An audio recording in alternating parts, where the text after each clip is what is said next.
Люди боятся задавать глупые вопросы. Они боятся выглядеть нелепо перед агентом, перед застройщиком и даже перед собой, а потом теряют деньги. Меня зовут Виталий, и со мной инвестируют и арендуют 8 лет. Всем привет, меня зовут Дмитрий, я инженер по контролю качества и строительства на Пхукете уже более 4 лет. И мы ответим на самые популярные вопросы. Поехали!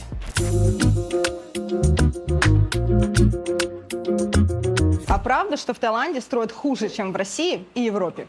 Нет, в Таиланде не строят хуже, в Таиланде просто строят по-другому.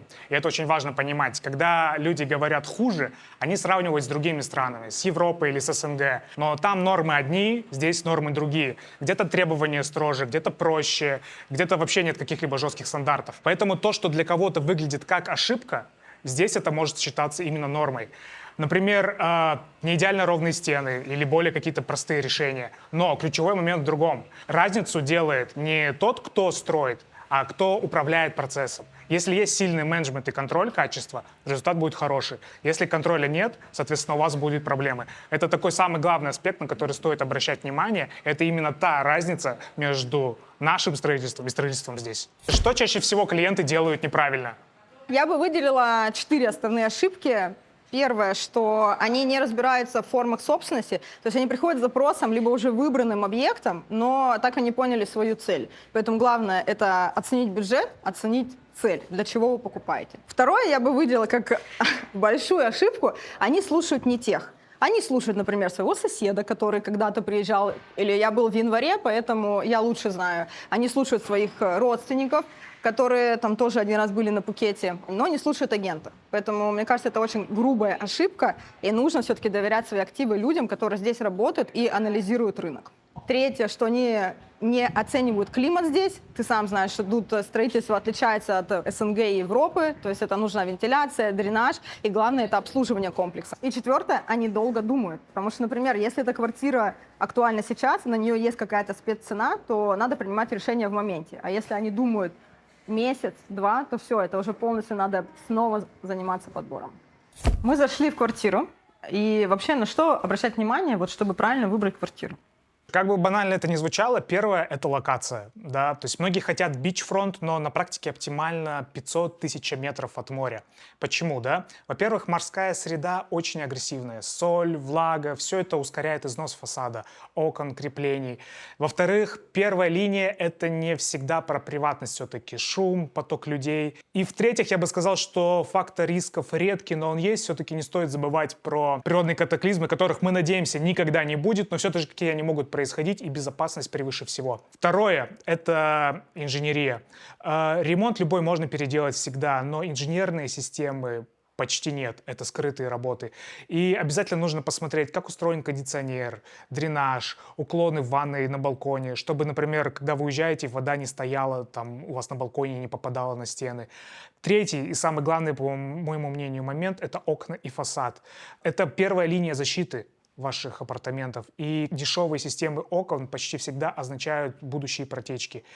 Ну и самый главный момент, я думаю, на четвертое мы оставим, это обязательно обращать внимание на плитку, стыки, герметизацию. Именно там видно, есть контроль за этим проектом или его не было. Я тебя спросила, если мы уже видим квартиру, если мы уже на стройке, а как выбрать, если этот проект только на рендерах? Разберемся сначала с видом, да, какой клиент хочет вид. Если, например, с наружной стороны вид, например, не располагает на какую-то гору, либо вид на море, то я рекомендую брать вид внутренний, в бассейн, внутрь комплекса, потому что там меньше будет шума, например, от проезжающей дороги, меньше солнца. Солнце очень яркое, из-за этого будет квартира очень сильно нагреваться. Не рекомендуется брать первый этаж, если вы берете это для себя, для проживания. Первый этаж хорош тем, что там, как правило, всегда есть выход напрямую в бассейн, и это очень хорошо именно для сдачи. Когда клиент туда заезжает на 1-2 недели под инвестиции для сдачи, это, по-моему, вариант супер. Но если вы берете для проживания для себя, для приездов high season, для так называемой зимовки. Самый оптимальный вариант — это 3-4 этаж и выше. Обязательно на стадии проектирования уточняйте, присутствует ли умный дом, чтобы кондиционировать вашу квартиру в ваше отсутствие, чтобы там не скапливалась плесень. Здесь центральная система кондиционирования. Вот мы сейчас видим, уже файлкоины здесь смонтированы. Что это значит? То есть вы не увидите у себя на балконе, либо где-то внутри самого блока кондиционирования. Это экономит вам место. Это более дорогое исполнение, но, во-первых, оно намного лучше прослужит, его лучше ремонтировать. Автоматика настроена, ваше помещение проветривается, никакой плесени в квартире нет. Ну и выбраны ли уже законтрактованный либо подрядчик по установке окон, алюминиевые окна, какая там система, это какая-то локальная, китайская, либо это какие-то европейские бренды, хорошие бренды, потому что внешняя защита вашей квартиры от агрессивной среды — это такой самый важный момент, на который стоит обращать внимание именно на стадии проектирования, который, как правило, у застройщика уже должен быть понятен. Немецкие окна Шука с хорошими гаскетами, резинками, то, что не будет протекать ни у кого, да, это основная защита и шумоизоляция вашей квартиры. А если вы хотите рассчитать реальную доходность в своем бюджете, то оставьте заявку через Telegram-бот, либо в личных сообщениях. В 2026 году, после того, как мы знаем, не самая симпатичная ситуация в арабских странах произошла. Все очень сильно полюбили Таиланд и Пхукет. Скажи, пожалуйста, можно ли заработать на недвижимости в Таиланде? Ты сравниваешь рынок Дубая и Таиланда, да, Дубай — это прекрасный рынок, туда тоже инвестируют, там сейчас есть определенный конфликт. И да, какая-то часть клиентов переехала сюда. Но давай сразу скажу про Пхукет, что, во-первых, на Пхукет изначально приезжает примерно 8-9 миллионов туристов. То есть здесь у нас, понятно, прекрасное круглогодичное море теплое, как бы прекрасный климат. Поэтому понятно, почему люди, в принципе, сюда приезжают.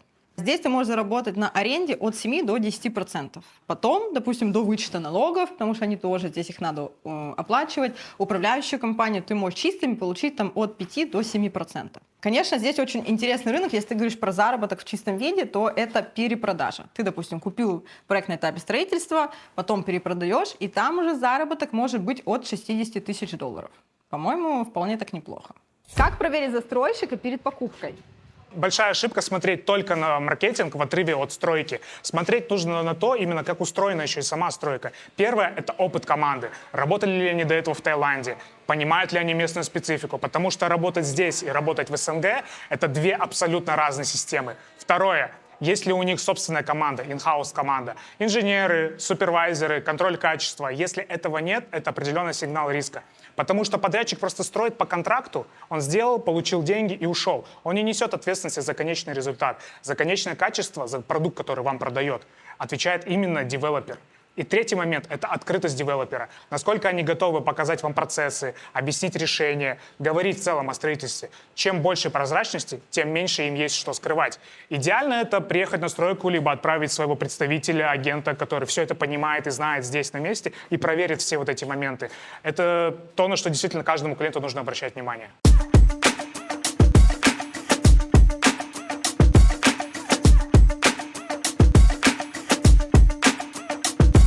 Слушай, на словах звучит все действительно очень круто. Есть ли риск реально потерять на этом деньги? Клиент теряет деньги не из-за Пхукета, что он вложился в эту недвижимость. Он теряет деньги, потому что он выбирает неправильный объект. Мы сейчас находимся на Бангтау. Вот ты знаешь, сколько здесь будет квартир и вилл суммарно? К 2029 году здесь будет 40 тысяч квартир и вилл. Вариантов купить здесь огромное количество. И из-за того, что проектов очень много, то человеку реально вот самому очень тяжело в этом разобраться. Здесь можно потерять деньги, если ты не понимаешь, зачем ты покупаешь, какая у тебя конкретная цель. Да, это возможно. Но для тех, кто понимает, что и правильно задают, вот, знаешь, даже себе наводящие вопросы, то риски, конечно, минимальны. Чего же я раньше так не делал? Потому что мы все задаем вопросы чату GPT. Да. Слушай, мне очень интересно, а можно ли в полную собственность приобрести здесь апартаменты? Это очень важный вопрос. Можно приобрести полную собственность, можно выбрать либо фрихолд, но от этого будет зависеть ваши оплаты. То есть надо платить из-за границы, либо на сегодняшний момент есть, скажем так, разные схемы, причем они недорогие, в районе там, $1000. Можно сделать документы здесь, уже на фрихолд. Либо второй вариант, вы получаете лизхолд, но в любом случае у вас будет оформленная собственность, это будет чинот. Кстати, Дима, а какие вообще могут быть проблемы после приемки квартиры? Слушай, как правило, после покупки начинают вскрываться все слабые места. Чаще всего это элементарно, трещины просто по стенам. Из-за усадки, из-за плохой кладки, из-за элементарных ошибок штукатурки. Если это не исправить сразу, да, на этапе строительства, это просто превращается в постоянный ремонт для клиента. Это штробится, вскрывается, ремонтируется, заново докладывается штукатурка, армирующая сетка. Если это, например, какая-то дорогая еще покраска, заново красится. А если это свежая покраска, то она сразу же видно в сравнении со старой покраской. В общем, очень-очень много разных нюансов и моментов, которые нужно еще на стадии строительства, проектирования с помощью вашего агента либо консультанта проверять и контролировать. Второе, что вскрывается, это протечки.